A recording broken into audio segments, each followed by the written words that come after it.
A father's heartfelt plea to preserve his daughter's memory faces a tough challenge.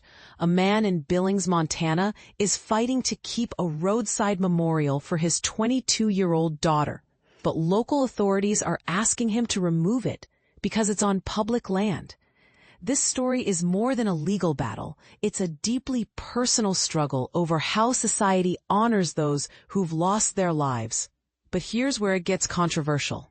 Should a grieving parent's tribute be allowed to stand, even if it's on property that isn't theirs? Let's break this down.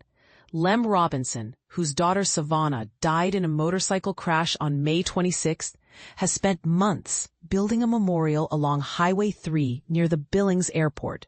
He visits the site every morning on his way to work, spending hours maintaining it as a tribute to her. "I'm just thinking about her," he says, describing the place as a sacred space for him and his friends. It's a spot where people gather to share memories, talk about her, and find comfort in the presence of something meaningful. The problem began when the Billings Airport and the Montana Department of Transportation sent Robinson a letter demanding he remove the memorial by October 17th. The letter explained that the site is owned by the city and state, and under Montana law, unauthorized memorials on public land aren't permitted without a formal permit. The authorities also raised concerns that the memorial might distract drivers or pose a safety risk. Robinson is frustrated. "I don't understand why this one's such a big deal," he says. "I just don't know what it's hurting." His argument is simple. This is a private, emotional act of remembrance. Why should the law stop him from honoring his daughter? Paul Khera, the airport's assistant aviation director, acknowledges the pain behind the request. "I felt very bad about his daughter and about having to write the letter," he says. But he also explains that the memorial's location creates complications.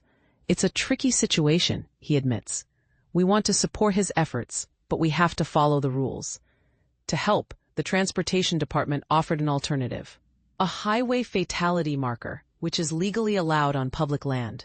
The catch: it would need to be coordinated through the American Legion of Montana. Robinson is still deciding whether to accept this option, but he's clearly torn between his love for his daughter and the rules that govern public spaces. This case highlights a bigger debate. Should laws that restrict memorials on public land be flexible in cases of profound personal loss? What do you think? Should the law be flexible in such cases, or is it necessary to follow the rules strictly? Share your thoughts in the comments below.